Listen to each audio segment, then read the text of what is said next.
Welcome to Trauma Recovery Out Loud, where we talk about where we've been, where we are, and where we're going in our trauma recovery journeys. Join us and get some insights and encouragement to keep going and keep growing. Let's go.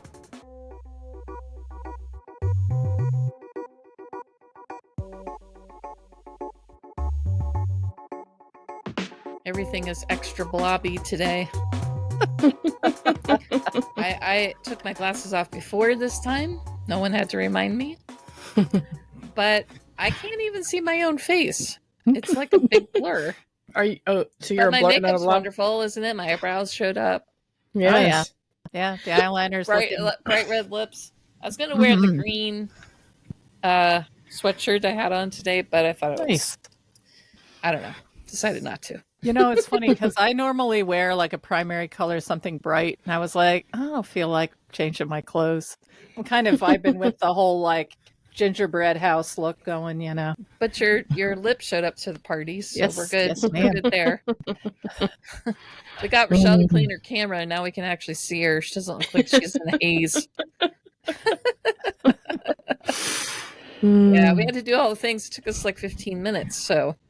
Yes. Some days it is what it is. Some days it do be like that sometimes. Sometimes. Yeah, technical issues, whatever. Anyway, welcome to Trauma Recovery Out Loud podcast. I'm Stephanie Dunham. I'm Evelyn Mason. I'm Rochelle Knapp. Yeah, we're going to talk about the holidays. Ho, ho, hum. Yes, yeah. What's that? Bah humbug? I don't know. Ho, ho, hum kind of feels like my vibe in the holidays. Christmas, especially, like, kind of want to do it, kind of don't want to do it. Yeah. There's family expectations to do it. I think if I had my way, I would just be by myself all day without anybody bothering me. No decorations. That would be the hum part.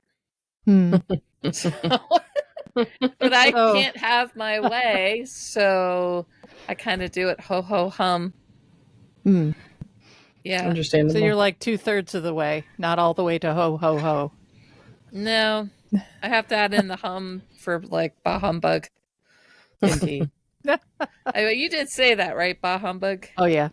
Okay, so yeah, I'm taking the humbug part of it and sticking it on the end there. Gotcha. So sort of a halfway. Yeah, I understand that. Halfway, doing it, but not really wanting to do it. Yeah, I get that. Yeah. And it's been the holidays been a topic of conversation with my therapist most of the year. I mean, it was some last year. It is almost every year. I mean, I've been with this guy almost 4 years now, but every year around September, it becomes a topic of conversation all the way through.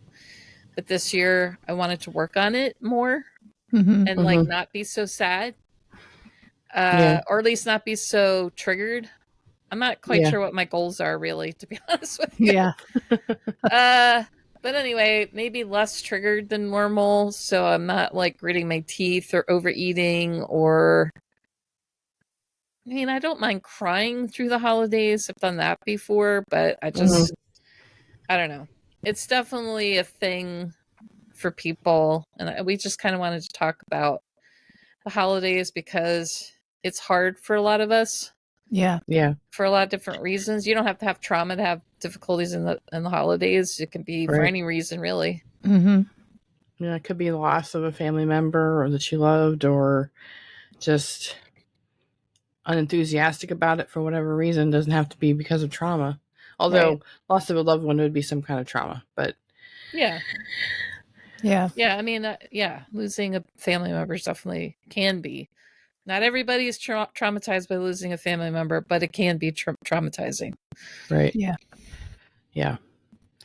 I was remembering when the year that our parents passed away, our mother and stepfather, our stepfather died tomorrow, 20-something years ago, 23.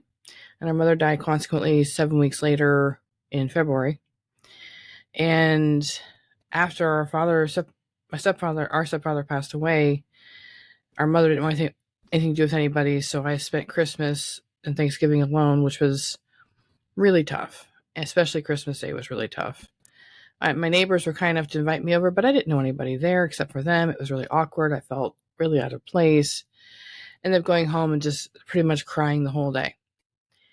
And the other side of that coin is the last time I saw my stepfather alive was the Thanksgiving day before he passed away. So like a month, not even a month, but it'd be like 25th, so whatever, like a few weeks before that. Mm-hmm. And so that was a really bittersweet day. And then Christmas came and I wasn't with anybody. My former best friend's mother used to invite me over for Thanksgiving and Christmas Eve. They usually open their gifts on Christmas Eve, so I would participate with them, which was fine, but it wasn't the same as having my own family around. And growing up, Christmases were always holidays in general, very tumultuous, very much just a lot of emotional upheaval, a lot of turmoil, a lot of things going on. And I always dreaded it because I knew as I got older it was going to happen at some point. And it did, inevitably. And I'm kind of coming to terms with that now, that the memories I have of holidays and the present day just aren't great in terms of family. Not close to our other siblings, and parents are gone, and it's just really sad. And I've never really thought about it. I don't know that I was in denial. I think I was a little bit, but I think it was more like I was trying to accept it, maybe as a form of denial. But now I'm just like, yeah, I got to deal with this because I can't pretend like it's not there, like it doesn't exist. Yeah. I still want to have joy, but that doesn't necessarily mean I'm happy during the holiday time. Now I just feel awkward. People are like, ready for the holidays? I'm like, I guess. I don't really know what to say to that. I'm like, I guess I am. I don't really know how to. Usually, I think people, I'm assuming people mean, do you have your gift spot or your decorations up, or which we do all of that. But yeah. I think people have different ideas of what the holidays, are you ready for the holidays mean. Some probably do mean, are your gifts wrapped? Are your gifts bought and wrapped? Are your decorations up? Is your tree up? Do you have your plans to visit friends and family, go to church, whatever it is you do? Right. I think generally most people do the same sort of things that aren't Jewish, because the Jewish people have their own thing going on. Right. And then there's other holidays around the same time for different religions or cultures or whatever.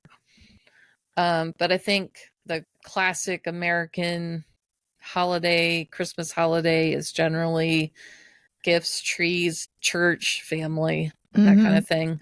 Decorations, all decorations. That. Yeah. Yep. Yeah. So somebody asked me recently, and this set me into his tailspin the rest of the day, if I was ready for the holidays and if any family was coming in from out of town. I was like, I didn't know how to answer the question. And the person was being very genuine and kind. It's not like they knew my issues and they were trying to just provoke me. Right. But I just said, I guess I am as ready as I'm going to be in terms of, like, I think it was before Thanksgiving. So maybe they were referring to Thanksgiving. I'm not sure. But, and I said, I don't really have any family except and he goes, oh, well, I thought your sister. And I was like, well, she lives with me, so technically she's in town. Yeah. Right. Yeah. Which I'm referring to Rochelle. She lives with me. Yeah. We're sisters, in case you didn't know that. But yeah, so should we just each talk about our feelings about the holidays? Because Rochelle kind of did. And I mean, sure. Why not? All right. Well, we'll do that then. Do you want to go, Evelyn, or do you want me to go? Yes. The other ever helpful non-answer. I was answering the way my dad used to. I guess I'll go ahead. All right. So for me, the holidays when I was growing up were always a happy time. There were problems in my family, and some of them were pretty bad, now that I look back on my life and have perspective. But Christmas was happy. We had our usual traditions. We would make homemade hot chocolate. My mom would always make cinnamon raisin bread, and lots of carbs. Fun gifts in the stockings started when we invited my brother's his I guess he was dating my sister-in-law at the time. He invited her family over and they brought the party. I mean, we always had sort of a mellow, happy Christmas. They came and I was probably like 13 or 14. Mhm. They goosed it to this wonderful, goofy, happy, like they brought all kinds of funny gifts to put in the stockings. And, I have so many happy memories of Christmas. And then in my own family, when I got married and had my own family, we would have Christmas together and then we would come, to visit my parents until we moved in with my parents. But trying to think of the last actual pretty happy Christmas. Mm-hmm. Gosh. It's been over 5 years. Because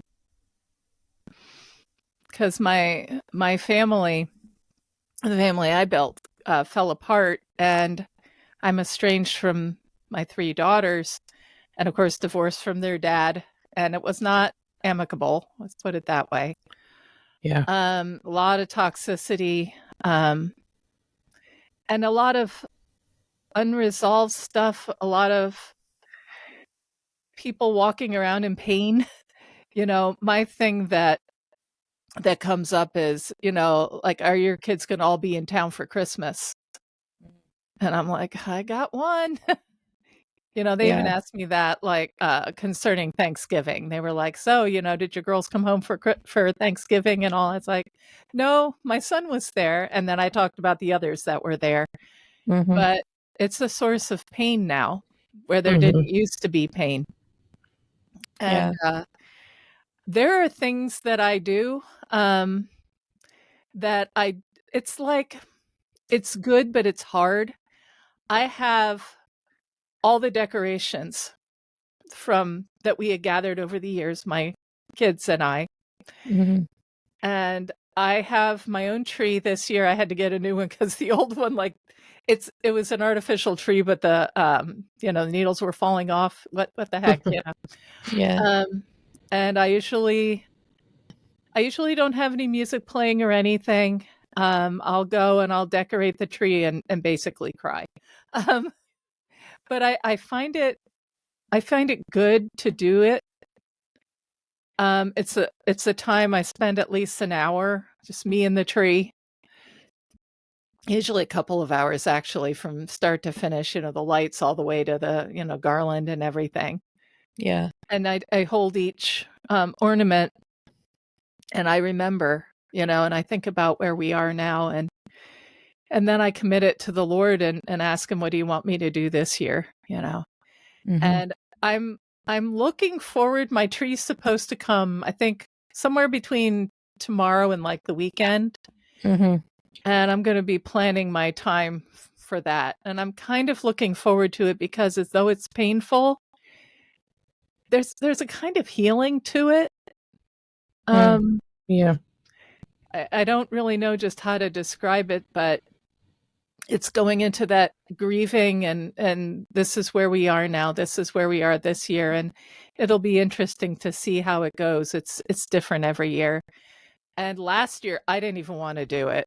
It was all I could do because we had this tradition, and I continue it with my son, where we used to do this as a family and pick one. We would pick an ornament from this place we would go to a lot. And Ronnie, my son, he still wants to see what's this year's ornament, so Yeah. I did it. And then, but this year he's actually offered to help my mom decorate her tree, but I still want to have just me and my tree this year. Mm-hmm. So you don't have Ronnie help with that? I haven't. Now, he's been dealing with all of this in his way as well. And I think to a certain extent, he sort of escapes to his girlfriend's house because she's from his Catholic family that's very family oriented. I mean, they get together and they'll string popcorn and cranberries, and they have all kinds of special get-togethers around the holiday. So last year, Mom decorated her trees. She's got a couple of them, and I decorated my tree, and Ronnie was just gone to the girlfriend's. But this year, he told my mom, Grandma, I want to help decorate the tree.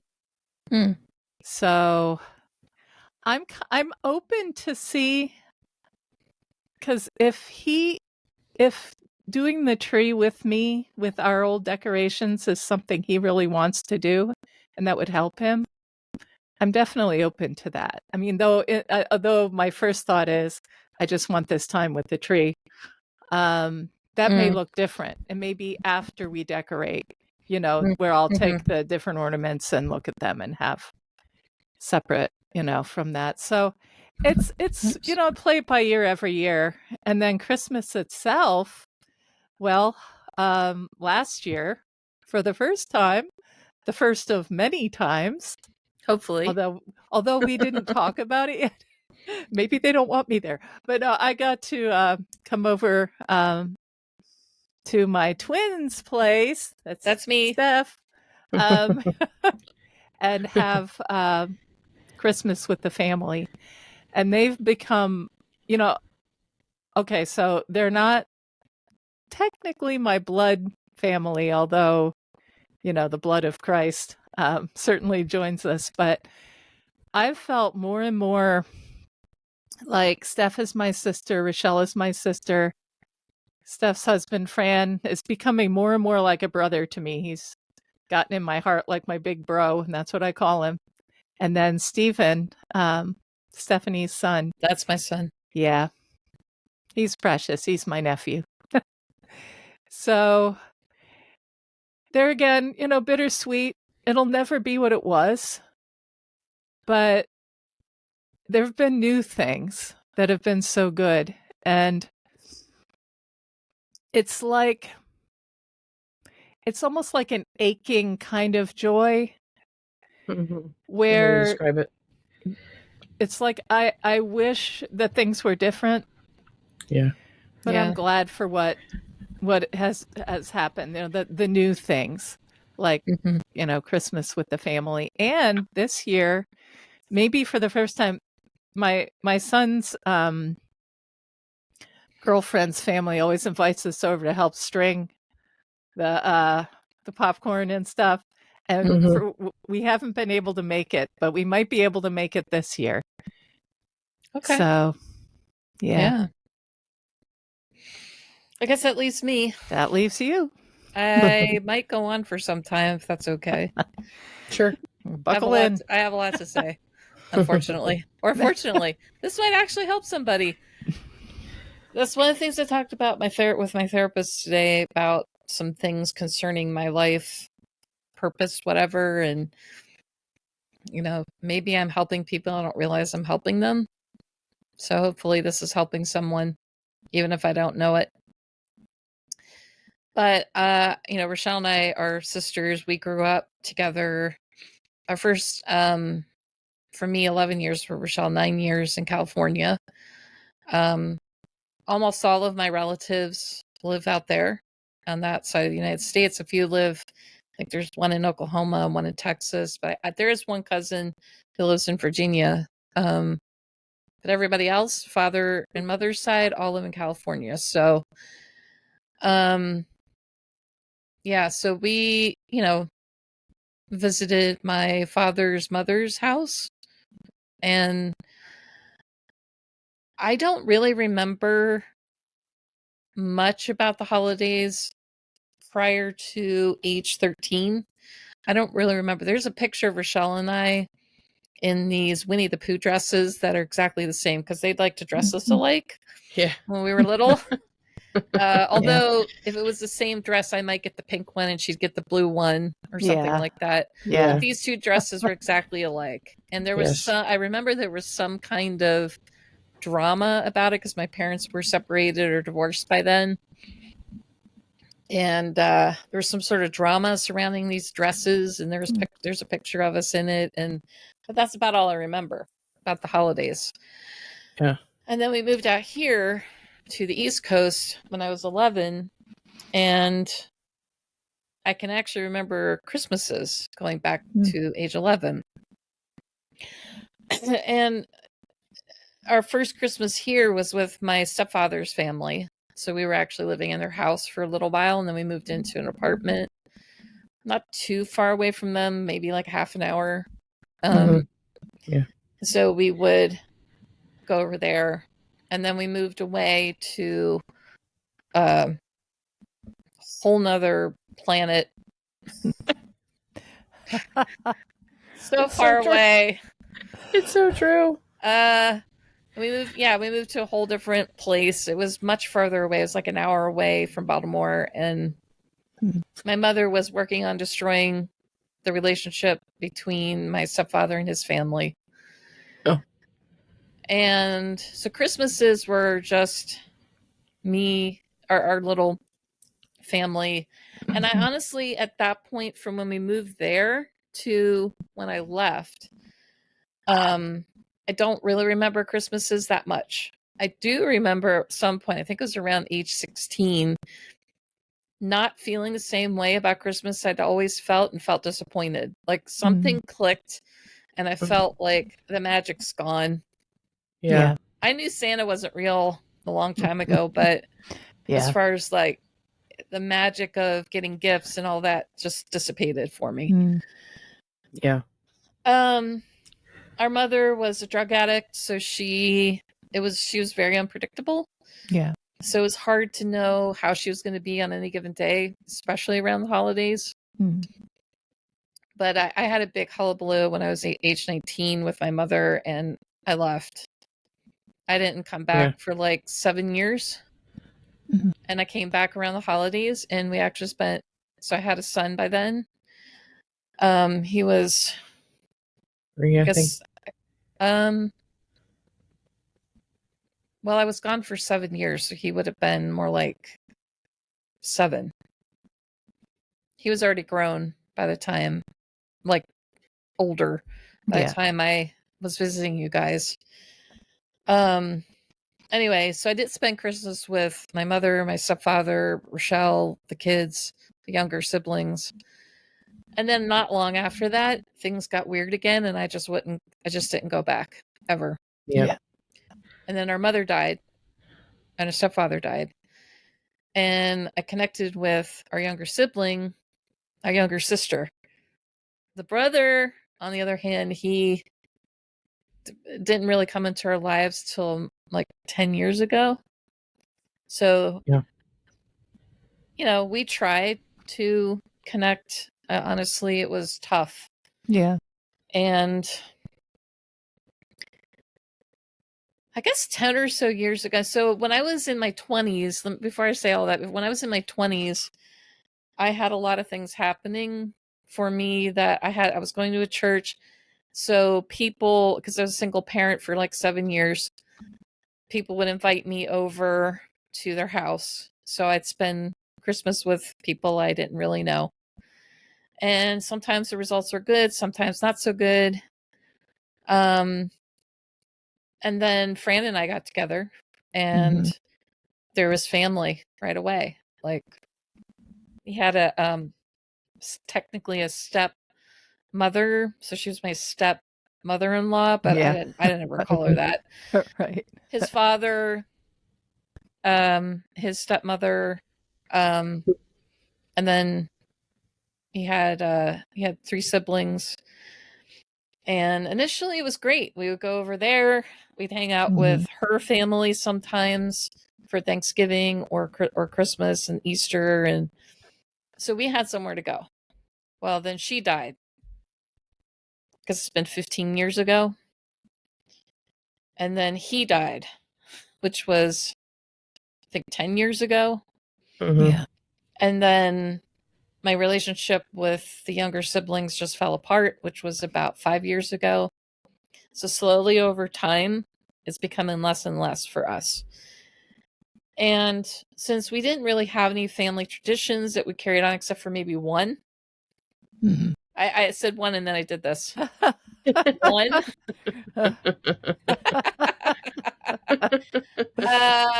Yeah, my stepfather went to some seafood restaurant around Baltimore once, had shrimp scampi, and then tried to recreate it every Christmas Eve for many years after that. And Yes, he every did. time he would say, "Doesn't There's taste like I remember. something missing."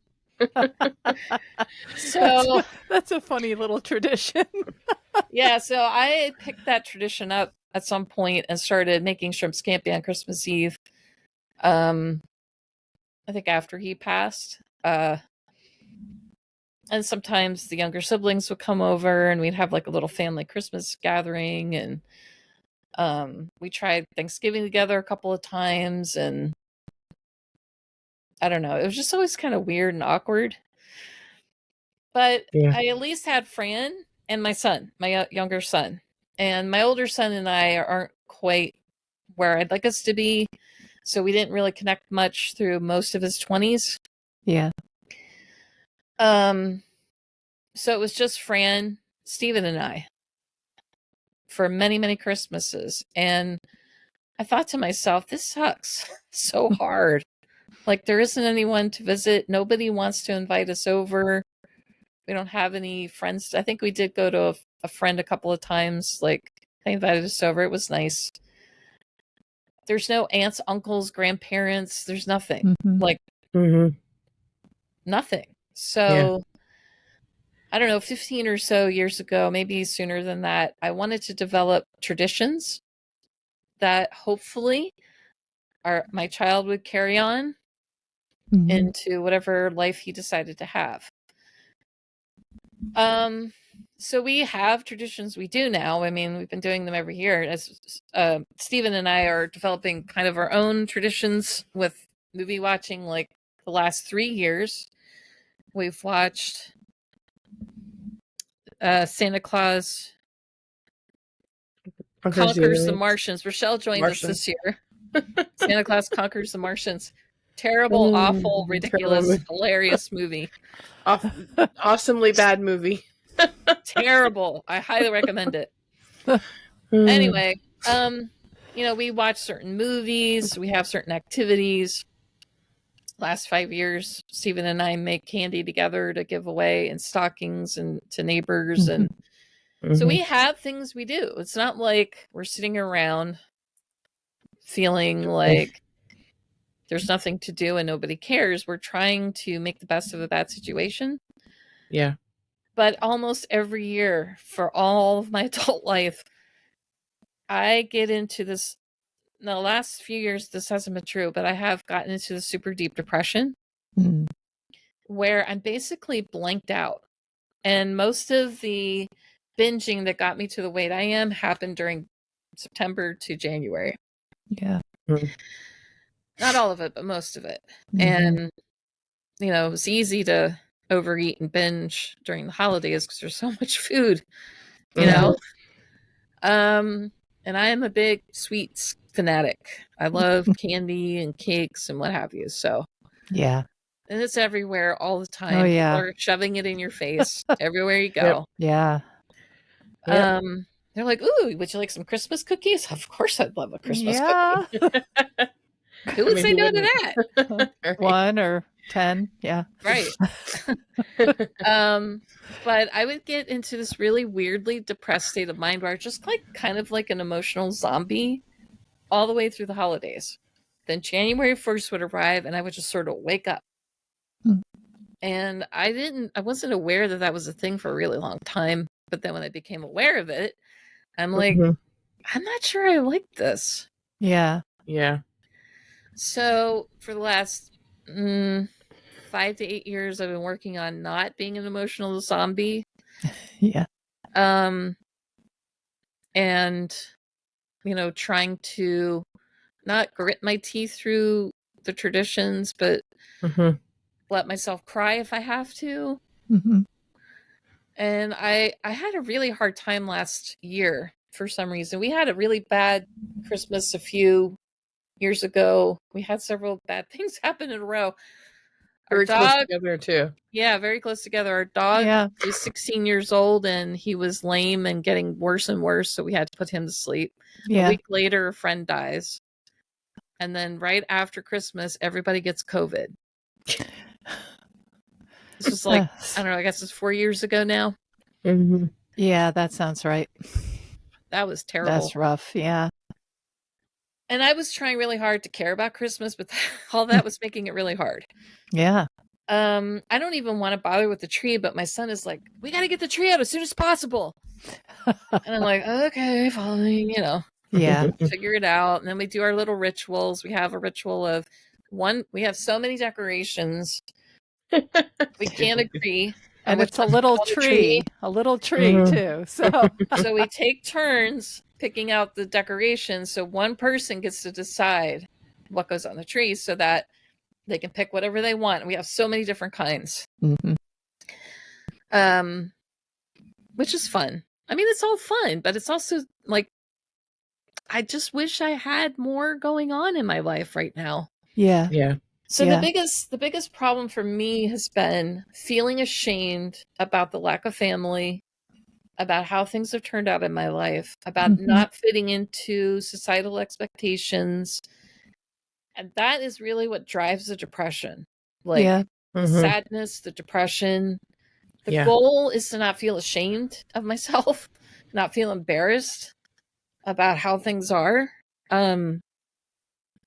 I haven't achieved that yet.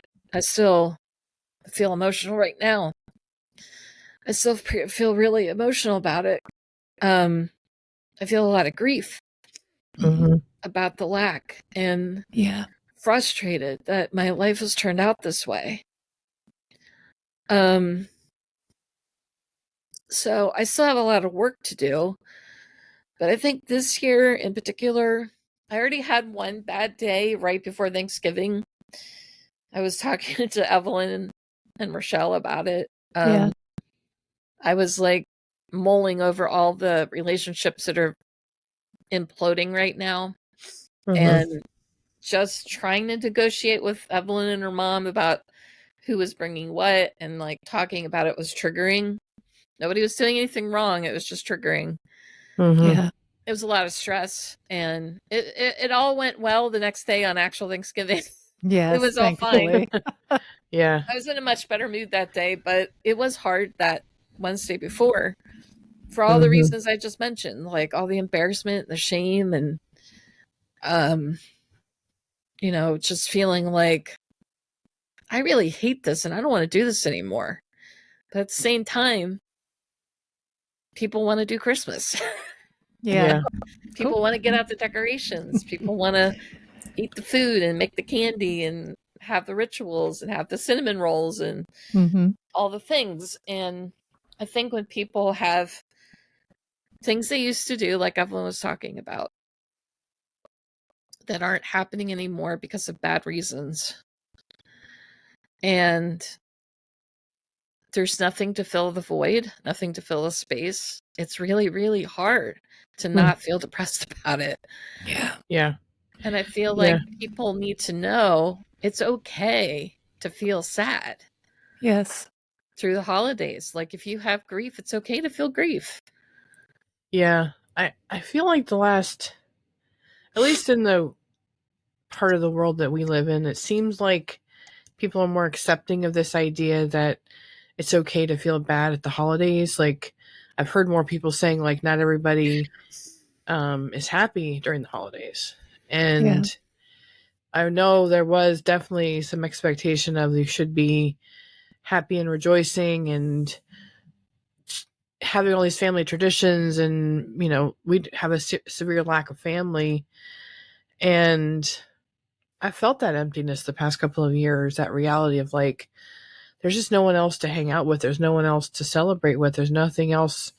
It feels like you're trying really, really hard, but it doesn't feel like should, which isn't even what we. I mean, like, Yeah, I'm talking about the expectation. There's this huge void, right? Yeah. That of societal expectations, what Christmas is supposed to be.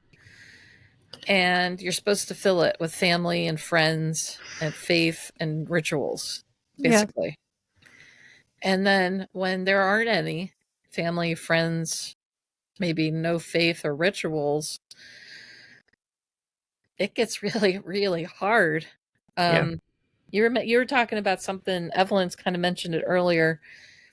Last year, for the first time, because I've known Evelyn now 9.5 years. Mm-hmm.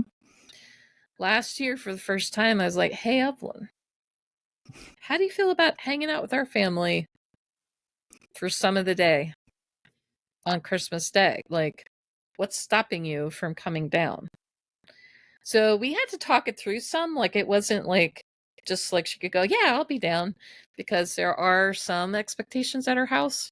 Yeah. Mm-hmm. But we managed to work it out, and it was interesting to have her there because I had gotten so used to just being Rochelle, Stephen, Fran, and I that having another person from outside of that felt a little strange, but it was also welcome, and it kind of helped alleviate some of the stress of,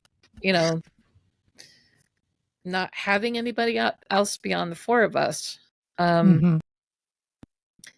So no, we haven't talked about this year, and I did mention some time ago that I didn't want to be greedy and like ask you to do the same thing again, because I know your family has their own thing going on, but who knows what'll happen. But yeah. I'm trying really hard not to white knuckle this and not to grit my teeth and just let myself feel sad and cry.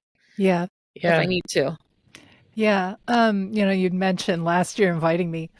I got to come over and help with the tree, and I think it was Stephen and I who selected the ornaments. I think it was just you. Just me? Oh, okay. So I will tell you, I remember going over there, and I probably should have thought it through and kind of prepared myself that it might be triggering for whatever reason, because it was a new thing, and it was like, I'm coming into your tradition, and whether or not it would feel weird. But I remember feeling just like out of sorts and just like grumpy. And I remember thinking, okay, I'm here, I'm doing this thing, but I was feeling like, I remember that, because I think we talked about it. I was like, what's going on? Like, yeah, it was there again. It's that longing for what used to be. Yeah. And I think that it was making me miss out on, I could really be enjoying this. But there again, it's mixed. Like we were saying, I was thinking I should be liking this more. So I was trying to force myself, who were saying like white knuckle it, I need to, act merry. But I wasn't feeling, I was feeling like I wanted to be decorating a tree with my girls and my boy and my husband and all of that. Not that I want that husband back, but no, the sentiment's understood though. Yeah, because what I wanted was a healthy marriage that would be till death do us part, and growing closer every year, and everything I'd hoped for, and a tight-knit, close, loving relationship with my girls. And I didn't have that. We're supposed to be decorating a tree together, and here I am at somebody else's house doing their tradition with it.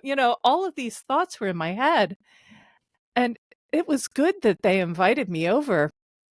It was good for me to be there. But I had some pretty strong feels that surprised me. Yeah. These are like, as we're talking about this, these are just huge losses. They're huge because they leave such large gaps.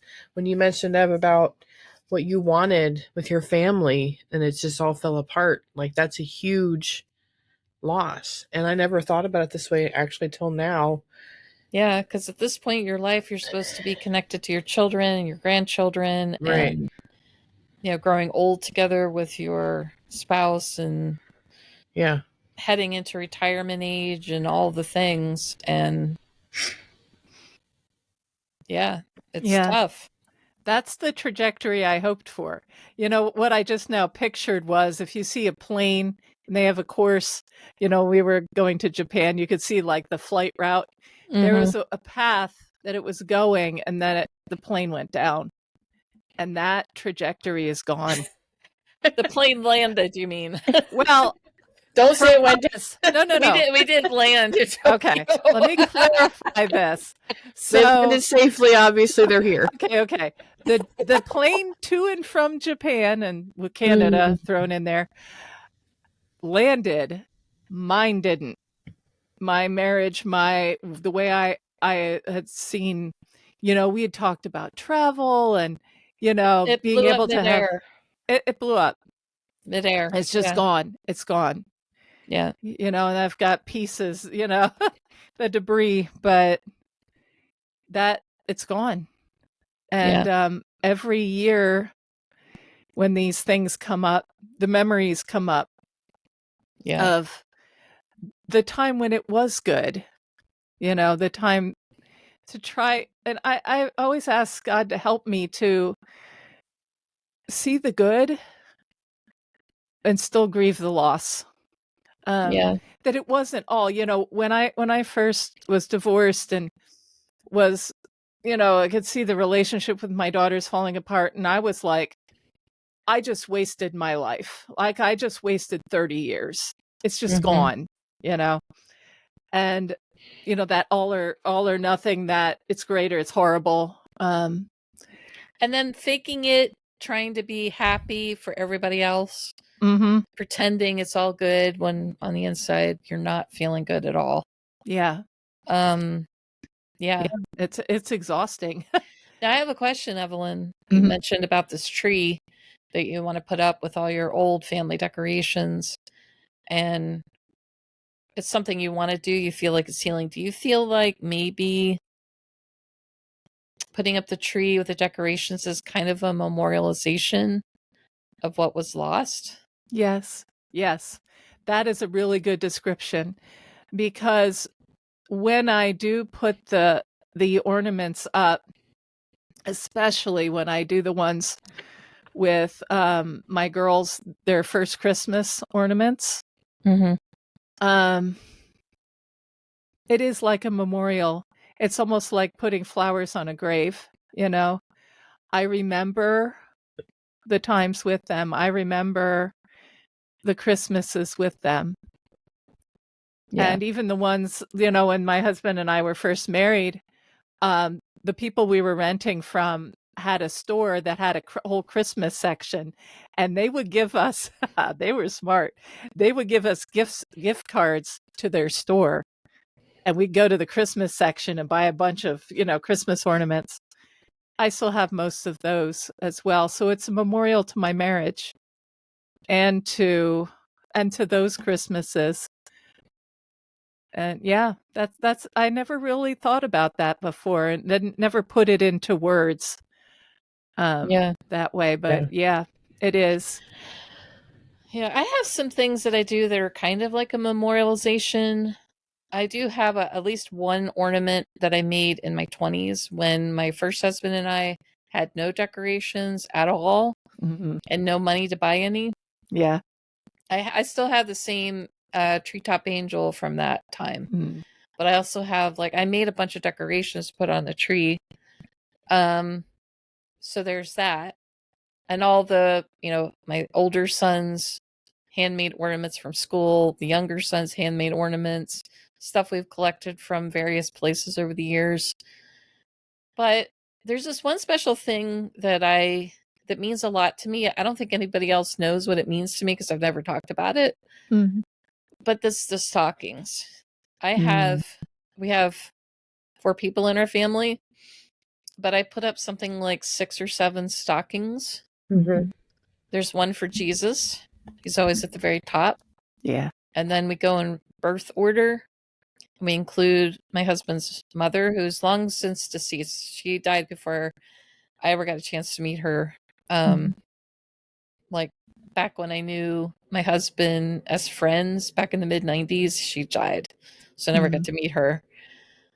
And then we have one for my older son and one for our dog. And so they still go up. I still put them up. And we don't fill them, but it's sort of like remembering, memorializing the people. The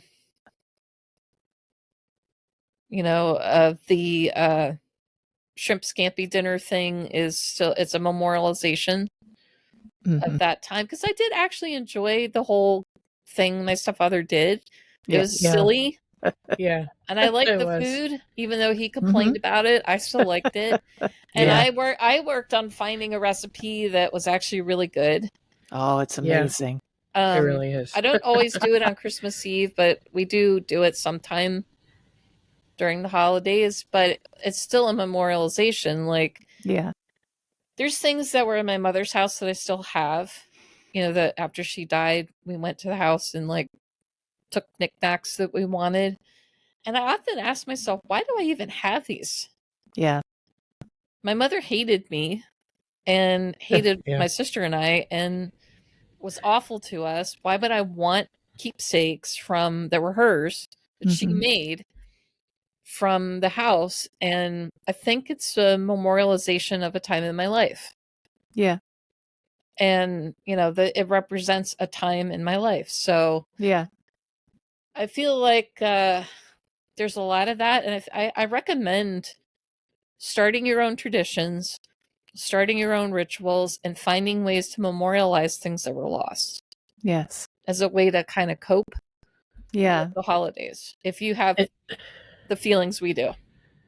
And don't deny the loss. I mean, I think putting aside the expectation that you have to be happy, or you have to be enthusiastic about holidays. I'm with Steph on the whole like decorating thing. I couldn't care less about having a tree, but I also kind of like having a tree, so it's kind of a weird feeling. Yeah. Like if we didn't put it up, it wouldn't bother me, but I'm always happy when we do. And I enjoy the process. The whole thing is a pain in the neck because it's all in the attic, and we got to get it out of the attic and down another set of stairs and find the stuff and find the ornaments. Blah blah. Wait for Fran to set the tree and put the lights on. We sit around and watch him put the tree together and put the lights on every single time before he releases us to decorate. Because you picked the ornaments last year, Evelyn. Stephen gave up the spot for you, where Stephen's got the spot this year. Cool.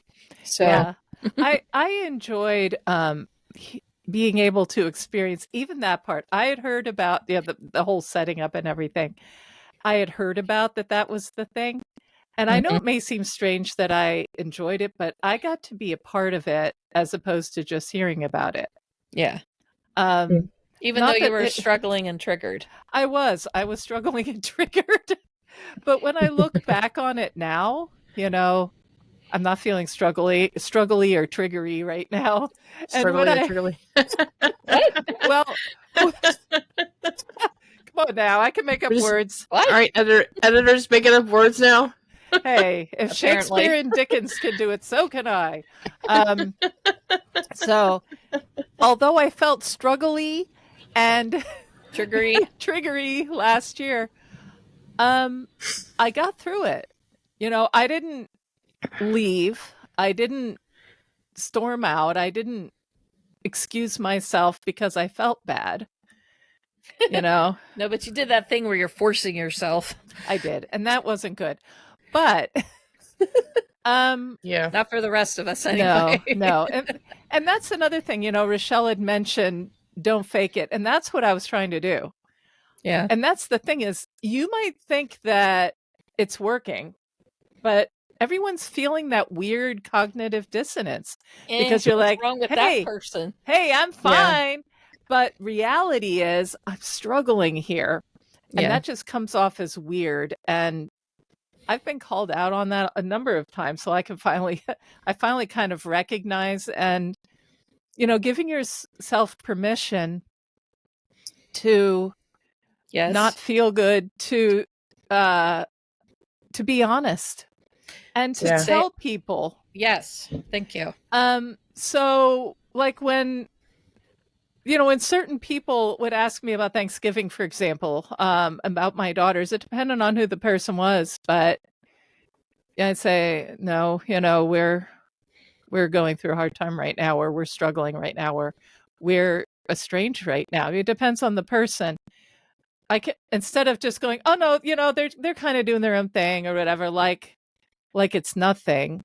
Yeah. And depending on the person, but there are levels at which we can be honest, and finding someone too who you can really talk to. Maybe it's your therapist. I mean, if nobody else, that's where you're paying them for. So yeah, we talked about spill your guts. therapy last week, how we'll need it. And if this is definitely a topic of conversation in therapy. Like, you need to talk to your therapist about it, because you need strategies to cope that aren't unhealthy, that aren't destructive to you or people around you. And like for me, because Evelyn mentioned being honest, my best strategy is to say to my family, I'm feeling upset right now. So don't be surprised if I cry, or if I'm acting kind of grumpy. Like, set the expectations for what's going to happen for me. Or could happen. It doesn't always happen. Certain things are more gut wrenching than other things. The tree decorating is usually not gut wrenching, right? So, I'll put stuff. We'll go through that process, even though it's kind of a pain. We'll go through the process, and I'm usually fine. Although something could trigger me.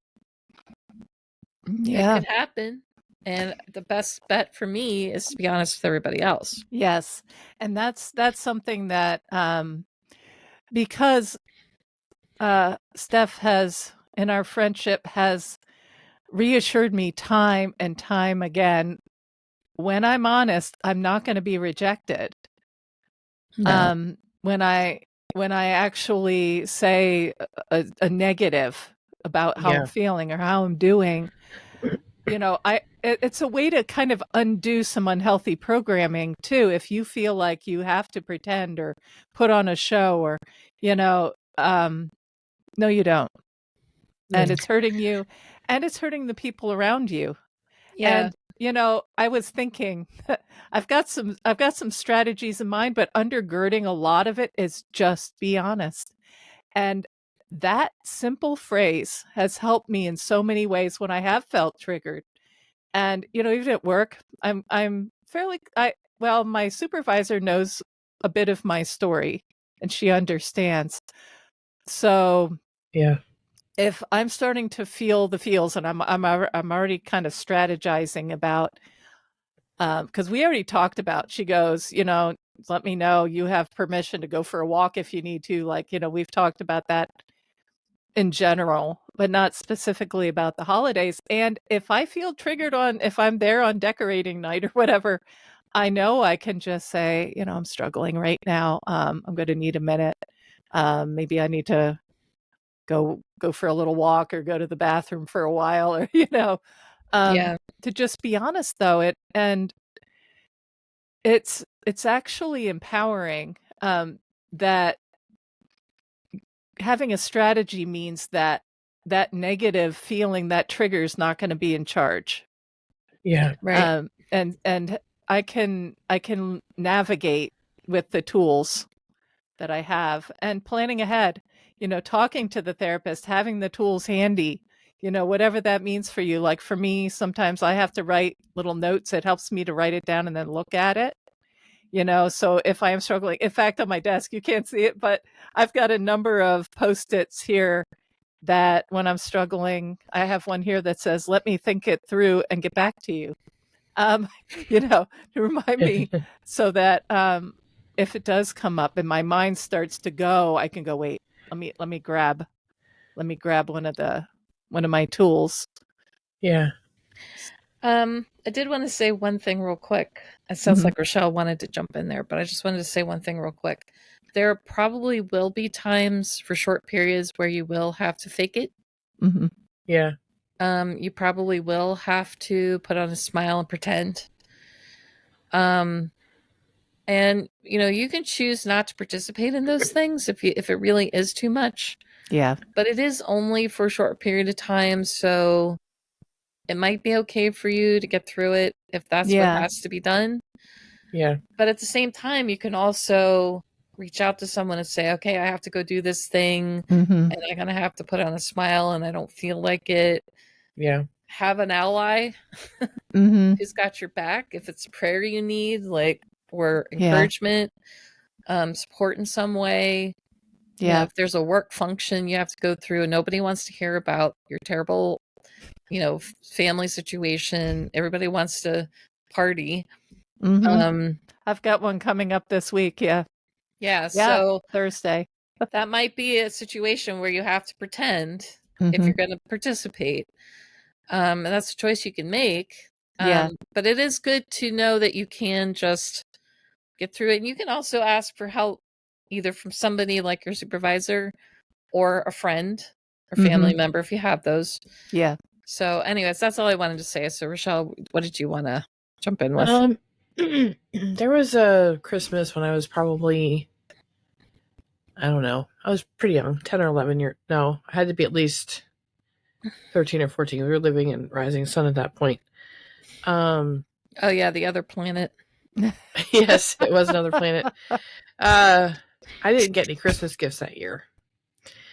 And really? It was on purpose, yeah. I was being told by our parents that I was essentially a bad kid and didn't deserve any Christmas gifts. I don't really remember that.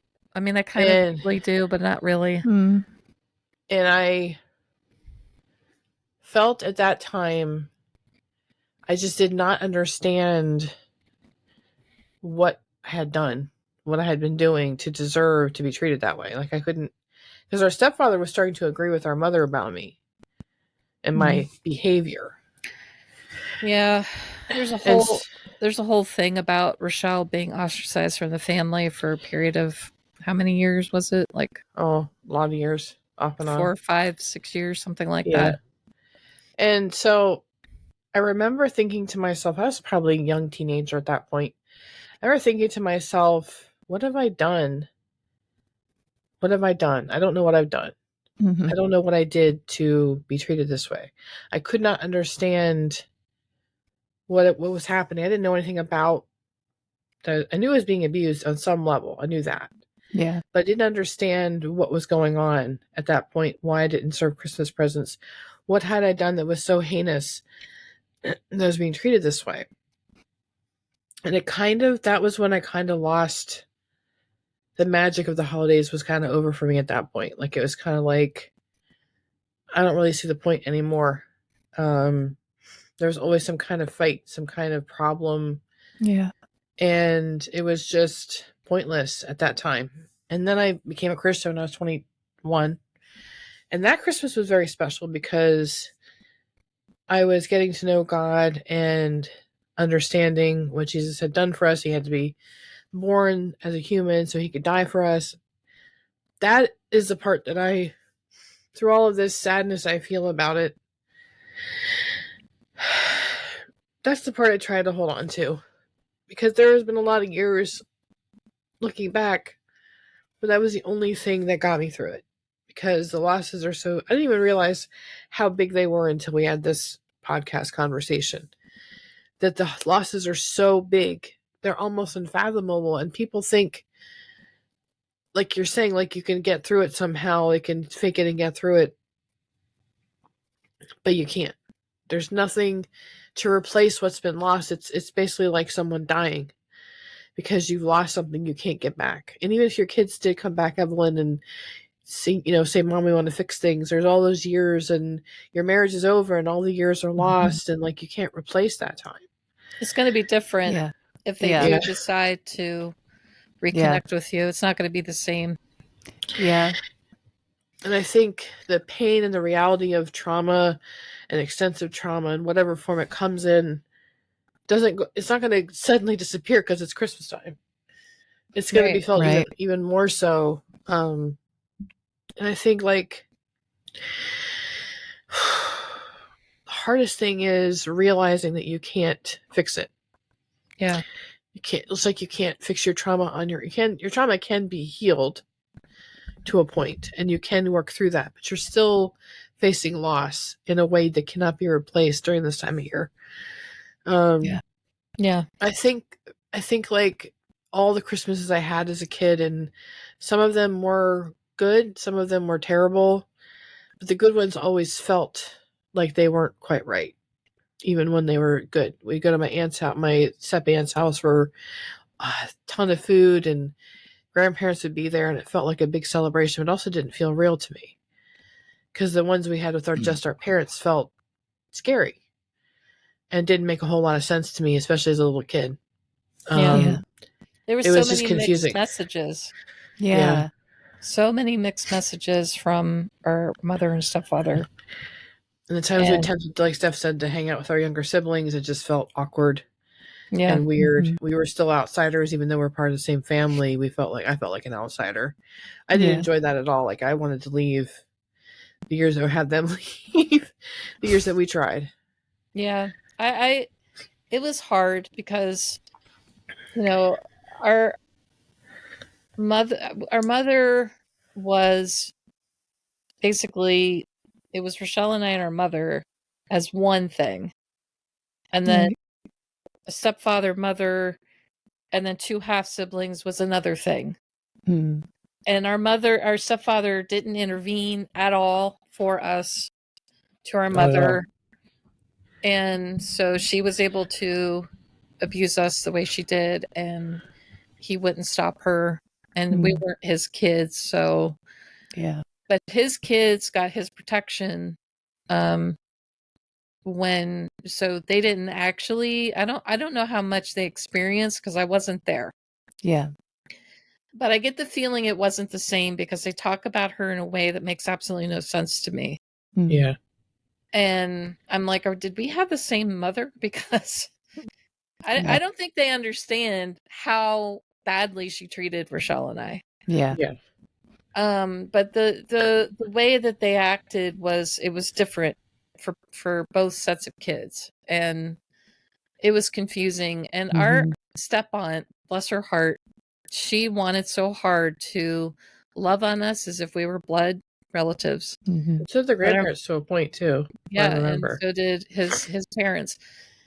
And her and I have talked about this. She wanted to just love on us, Rochelle and I. And our mother made it basically impossible for her to do. One of the sleepovers we went to at her house, my mother put so many rules on what Rochelle and I couldn't do that everything that my step-aunt had planned, she couldn't do, basically. Wow. Yeah. And Rochelle was saying something about when you were 13 or 14. I kind of vaguely remember that happening. And it actually absolutely breaks my heart to hear that now, even 35 some years, 40 some years later. Like, it just breaks my heart. And but going back to, like, I feel the same way you do, Rochelle. Jesus is the one thing that keeps me anchored in. Like, this is about him, his birth. Yes. I don't care about the theology stuff. I've heard it all. I don't really care. Okay. Yeah. This is the time we celebrate it. Whatever. I don't think God cares. No, I don't think it does either. And I struggled many years with so commercialized. We've made this whole thing into this massive marketing scheme. I hate this. I don't want to be part of this. Like, I went through that for many, many years. Yeah. Sorry. I was thinking of Charlie Brown Christmas. That's exactly the thing. Brown Christmas. I guess I'm Charlie Brown in this scenario. I don't know. Should I shave my head? No, don't do that. A little hair right here in the front. curl. Yeah. Just leave one little curl here. Okay. Anyway, but about, I don't know, 5 or 6 years ago, I worked really hard on that mentality. Mhm. And I actually struggle with all the holidays, to be honest with you.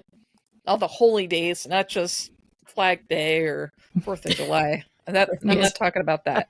Right. I'm talking Arbor about Day, Christian no. holidays. Yes. Christmas The big ones. and Easter. Yeah. I have the same kind of issues around Easter that I have around Christmas, but maybe to a lesser degree. Yeah. But and it doesn't necessarily apply to Christians, but there is a command in the Bible to honor feast days. Right. Now, like I said, we're not necessarily bound to that as a law, but I found the spirit of it helped me to put it into perspective. Yeah. So the spirit of this holiday is it's a feast day. Yeah. And we're feasting to celebrate Jesus's birth. Yes. Right. So I was able to let go of the whole commercialization nonsense that was dragging me down and stay anchored into, like we have some rituals concerning that. Yeah. And, we put up at some point I stopped putting up a tree and started putting up a manger scene. I did that for a couple of years, but now the manger exists under the tree and there's a star and my husband hides baby Jesus and it comes out on Christmas Day. And he's like, well, why did we do that? Because he's not born yet. Yeah, we used to do that when I was a kid. We had the empty manger, and then at some point we stuck the little, I think it was my mom would put the little Jesus in there. Yeah, we have a book we read every Christmas morning. We pray. We have a ritual of just giving 3 gifts per person. We keep it simple. We don't get overly extravagant with the gift giving. We make Amazon lists and basically buy stuff. Best way to Christmas shop ever. I love it. But so easy. It's not huge expensive things like it's socks or a t-shirt or a book. Food. We just keep it simple. In Fran's case, food usually. Food and books. Books and foods and the occasional t-shirt. We figured out the formula a couple of years ago. But we are keeping in the spirit of it versus trying to shove a lot of meaning into the time that has nothing to do with it. I mean, we have Santa Clauses all over the house. My husband's like, why do we have so many Santa Clauses? I'm like, well, he's part of it. Yeah. I mean, depending on whether or not you want to go with the St. Nicholas angle or whatever, it's still a part of the season. Like, yeah. I don't believe in Santa Claus, obviously, but it's still fun. It's still part of the thing. It's still part of the, if you want to call it, magic of the season. Yeah. Almost in effect, we're memorializing the time when we believe Santa existed. Yeah. I have a very, very vague memory of being at one of my mother's sister's houses. The only sisters we knew. We never met her other siblings. Yeah, I was at her house, and we were spending the night in California. And I remember lying in bed Christmas Eve, late, hearing some noises, wondering if that was Santa. I have no idea how old I was, but I know that happened. Yeah. Yeah. So, in effect, it's sort of memorializing that whole thing. I like candles, lots of candles. A lot of decorations are the nativity scene. I love that. Sometimes I get special nativity ornament or decorations as a gift. So we're trying to keep it focused on why it exists. Yes. And make it about Jesus, but we're also participating in the festivities that we can. I mean, I'm only going to one activity at church. I've tried the other ones. I just don't like them. I just don't like it. But at the one Christmas brunch they're doing, we did that last year. That was kind of fun. Yeah. and sort of non-threatening in a way. Non-threatening. Yeah. Yeah. But we're staying in the spirit of things, keeping our traditions and our rituals, Mhm. memorializations, Yeah. staying, and allowing space for grief, sadness, Mhm. maybe some depression. Yeah. Yeah, and I think choosing, there's a lot of power in, and that, not to make it weird or woo-woo, but there is when you make a decision to go, I'm going to celebrate, like you were saying, because it's a feast day. It reminds me of the other day. I was feeling just upset about where things are with my girls and things like that, and just feeling like life sucks. Yeah. Yeah. And I asked God, what should I do? And He goes, you can. Never get it in words, but I always get this concept. And the concept was, I can praise Him because He's always worthy of praise. And I can focus on Him and how good He is and how awesome it is to be His daughter and the privilege of that. And choosing to focus on what's good and what's true and what's transcendent really helped to. It didn't make everything fine with my daughters, obviously, but I felt comforted.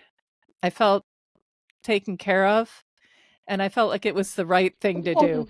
Oh, Oh, bless you. Sorry. when the sneeze cannot be contained. I was doing so good, and then that one exploded. It overtook you. But choosing, like, even Thanksgiving was a little tough for me this year. And I thought, you know what? I'm going to focus on the people. I'm going to love them. I'm going to make it about loving them. I'm not going to make it about me and my misery. If I can just set myself aside, I can cry later, maybe, but what if I were to focus on loving them and just being glad they're here, and then of course enjoying the food, and well, I mean, yeah. I enjoyed being at your house. I did and too. we certainly had a good time with that young man. I'm not going to say his name. Yes. Yeah, teasing and talking and caring. Yeah, He and seemed to be a pretty good sport. That was so fun. That was another new thing. So my brother and his wife invited some friends of theirs who had helped them through a really tough time and who didn't have anywhere to go for Thanksgiving themselves. And my first thought was, I don't even know these people. Strangers. It's going to be awkward. It's going to be Stranger weird. danger. And I've got myself. I knew they had arrived. I was upstairs, like finishing getting ready. I came downstairs. My mom was talking to the husband, and she was like showing. He was very curious about her antiques and whatnot, and we got to meet their son and the wife, and they were just such an engaging couple. And I thought, how nice for them to be there. It made this whole Thanksgiving just a unique experience. Never had anything quite like it before, and it was good. Mm-hmm. Yes, my girls weren't there. Yes, I'm still divorced. But, the people who were there, I was just so glad that they were there, like these two ladies. Yeah. We had a house full, and it was good. It was great. I enjoyed the day, and we got to do our ritual of watching It's a Wonderful Life. While everybody else played board games, and it worked out really well. Nothing felt weird or awkward, and I didn't feel triggered by anything, and it was a good time, and it was a good day. I have zero regrets about how the day went. Regrets. No regrets. No regrets. Oh my goodness, girls. It is 1:13 and 33 seconds. Hold up. Bright red glasses. I meant to say an hour and 13 minutes. Wow. We've been at it for some time. Should I summarize? Sure. With or without the glasses? Well. Are they your summarizing glasses? Romper, stomper, pumper. Wait. Never mind. Some of you Evelyn and Rochelle. We're not blobs anymore. Yay! Whoever else is looking at me on the screen, I see you. Woo! Anyway, summarize. So this is a tough one to summarize, but I'm going to give it my best go. For a lot of people, whether you have a trauma history or not, holidays are tough. If there's loss, if there's stuff about the holidays that is upsetting in one way or another, it's really hard because anything that involves family or missing people, for some reason the holidays magnify everything. Like it's like Definitely. suddenly all the problems that exist throughout the rest of the year that you kind of don't engage with maybe as much anyway, suddenly become huge to you. Like for me at least, it's embarrassing and have a lot of shame about the lack of family and the way things have gone in my life. I have a lot of grief about the losses, so holidays have always been a struggle. And I'm still working on the emotional part of it, and I think we all are in our own ways. Definitely.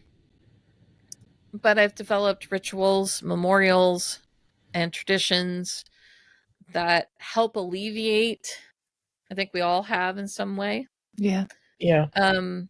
To help alleviate the tension and the stress of how much things feel like they suck during this time. Yeah. So for us, I guess I could say legitimately, it's really a bittersweet experience. Yeah. The bitter part, of course, being the loss, the trauma, and all the other things we've talked about. But the sweet part is what connections we do have, but also why we celebrate. You know, we're just talking about the three of us. If you're listening to this, you're not a Christian, we understand. It's okay. Right. It's okay. For us, it's important to recognize that Christmas is about Christ. Yeah. Yes. And that helps anchor us in to not completely losing ourselves to the pain and the grief. Without that anchor, I think it would be easy to be depressed and be doing addictive behaviors and yes, being awful to ourselves or other people. I think the anchor of Christ helps to keep us together, helps to keep us moving forward. And it isn't so much about just gritting your teeth and getting through it as it is about being honest and open and recognizing, having self-awareness, speaking out when you need to for help. Yeah. Yes. Letting people know how you're feeling,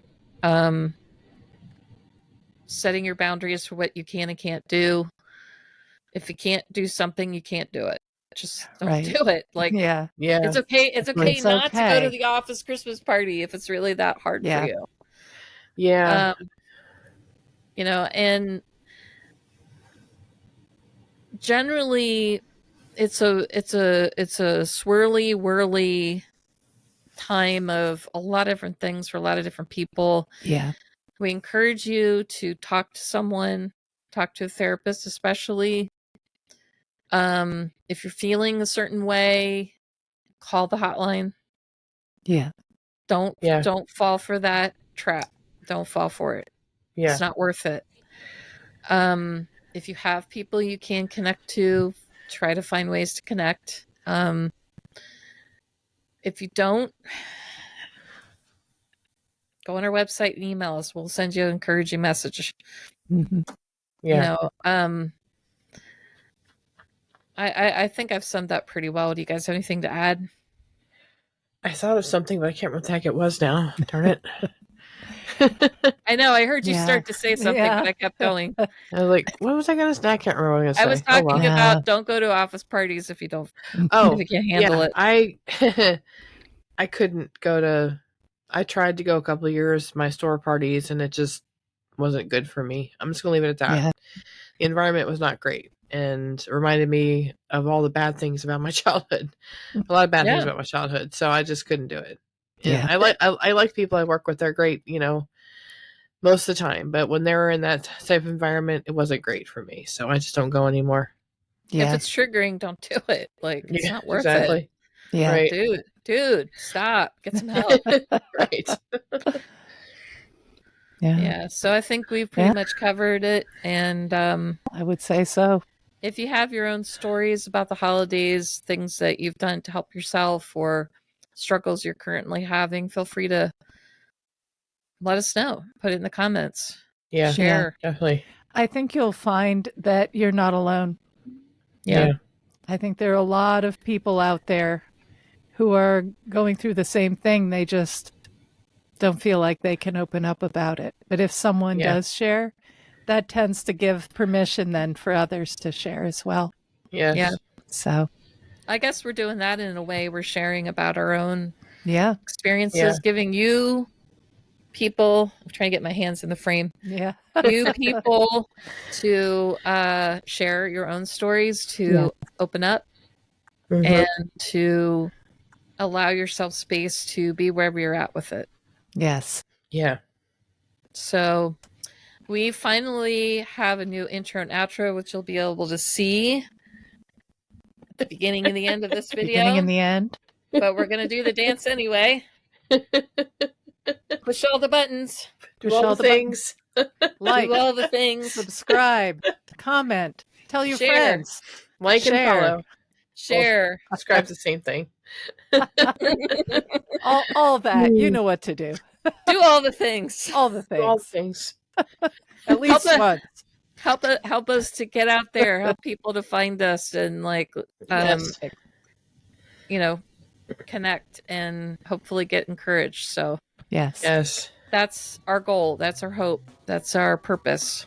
Yes, to encourage, empower, equip, something like that. Maybe not in that order, but whatever.